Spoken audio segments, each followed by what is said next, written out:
Alors, nous sommes à la ferme du Beau Soleil, nous sommes agriculteurs depuis 1983. Pour Hubert. Et puis, Et moi, de 1998, je me suis installée sur la vente des produits fermiers. Donc au départ, ce n'était pas du tout prévu de faire de la restauration. Mais bon, nous sommes pas sur un lieu de passage. Et la vente des produits était un peu limitée, donc pas suffisant pour faire un revenu. Donc on a cherché autre chose. Et comme on essayait de faire des produits de qualité, ça est venu assez naturellement. Donc on avait l'habitude d'avoir des tables où il y avait 20 personnes tout l'été parce qu'on avait des gens, des amis, de la famille qui passaient. Bon, de passer de ça à la restauration, il n'y a eu qu'un pas, quoi. Voilà. Et on a eu l'opportunité de pouvoir faire les locaux là. Donc bon, ça s'est fait en 2005. fin 2005, début 2006. Voilà. Au départ, on comptait faire des collations. Et puis, on nous a demandé des repas. On a commencé par des petits repas tout simples. Et puis, bon, on a un petit peu amélioré. Et maintenant, on fait des fois des... Pendant dimanche dernier, on a fait un baptême. On fait des petits repas pour des mariages, des communions, des repas de famille, beaucoup d'anniversaires, ou des repas entre amis, ou comme ça, voilà. Et on utilise, enfin, le but de la restauration, c'était pas faire de la restauration, c'était d'amener nos produits jusque dans l'assiette. Parce que nous, on savait qu'on avait des bons produits et les gens ne le savaient peut-être pas forcément.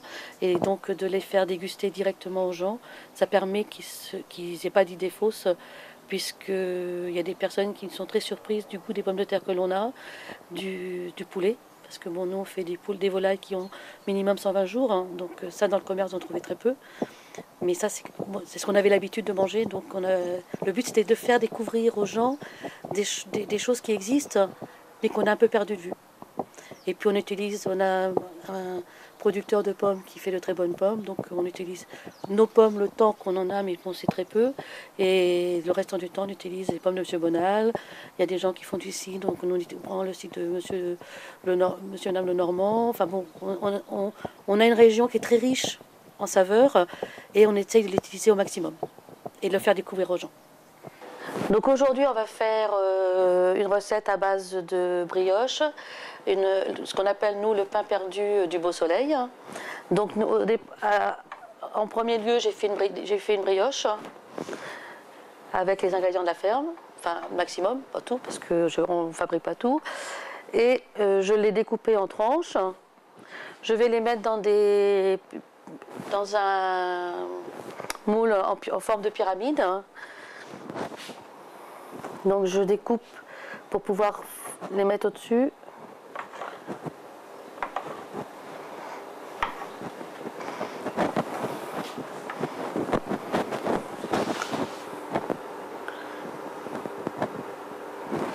Donc là j'ai découpé mes morceaux de brioche.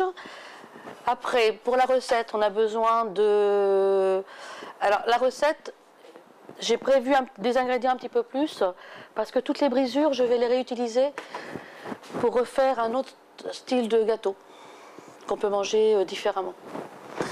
Donc là, j'ai pris des œufs entiers, des jaunes d'œufs pour renforcer la tenue.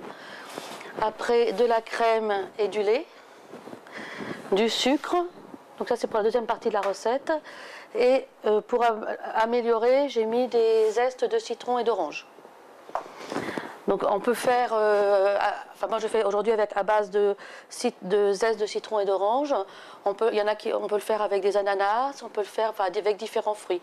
En sachant que les fruits rouges on peut en faire, mais le problème c'est que ça a beaucoup d'eau et ça fait un petit peu, enfin ça tient moins. Voilà. Ou alors il faut renforcer un petit peu plus les jaunes d'œufs pour que ça fasse un peu plus que ça se lie un peu plus. Et puis le sucre et comme aujourd'hui j'emploie des zestes de citron et d'orange, je vais mettre un petit alcool qui est du triple sec, comme c'est à base d'écorce d'orange. Mais si vous faites avec des ananas, c'est plutôt avec du rhum. Enfin, vous agrémentez avec l'arôme qui se marie le plus. Si vous mettez des poires, vous pouvez mettre l'alcool qui va avec les poires. Enfin, voilà, on agrémente en fonction de l'alcool en fonction du... Bon, le plus courant, c'est le rhum. Bon, mais là, comme je faisais des zestes, j'ai plutôt pris le triple sec. C'est une recette qui est vite faite, hein. On mélange tout. Donc il n'y a pas besoin de monter des blancs, comme ça. Et l'avantage, c'est que si vous recevez, faut mieux que ça soit fait la veille, hein.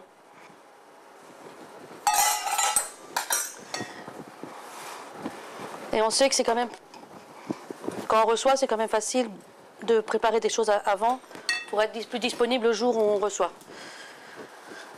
Pour 6 personnes, là j'ai mis un peu plus parce que je mets deux recettes. Pour 6 personnes, il faut 2 œufs entiers et un jaune d'œuf. Il faut 180 g de sucre, suivant ce qu'on met dedans. Si c'est quelque chose qui est plus sucré, si on met de l'ananas, on met un petit peu moins de sucre. Mais bon, on met entre 100 et 180 g de sucre, suivant les personnes. Il faut 200 g de crème fraîche et 100 ml de lait. Voilà. Et si par exemple vous ne voulez pas mettre de fruits, ce qui est possible, vous pouvez mettre comme arôme, c'est de la vanille. Et donc là, on se simplifie la vie. Et après, ce qui va donner le goût, on peut faire un nappage soit au caramel, une fois qu'on le démoule, soit avec du chocolat ou des trucs comme ça. Enfin voilà, le nappage peut être... et c'est ce qui va donner le goût et on ne met pas à l'intérieur, ça peut simplifier la vie.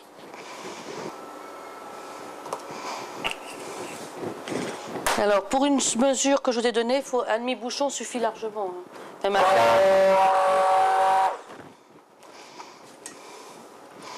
Et l'alcool en chauffant s'évapore, donc même s'il y a des enfants, ça donne surtout l'arôme et pas l'alcool.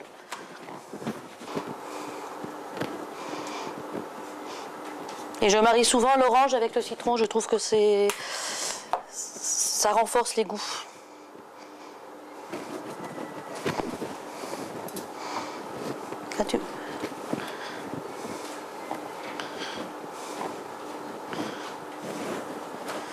Et je corne. Merci. Et maintenant le but, c'est je vais les remplir, mais il faut que la brioche s'imbibe du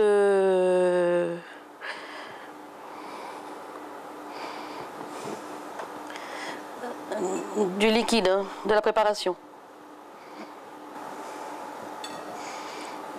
Donc là je les remplis bien. Et avant de les enfourner, je vais attendre que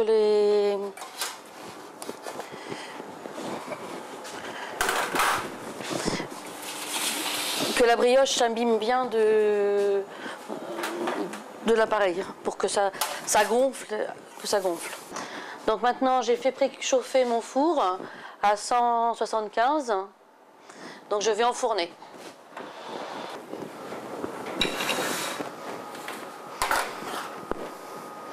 Donc une fois qu'on a fait refroidir, c'est pour ça qu'on peut laisser toute une nuit à refroidir. Ça permet que ça se démoule le mieux possible. Là c'est encore un peu les limites.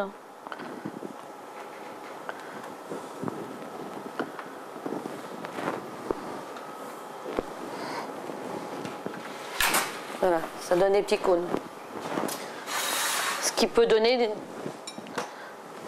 beaucoup d'imagination. Donc là, on est encore dans les fruits rouges. Donc là, c'est des framboises avec des groseilles qu'on peut mettre comme ça.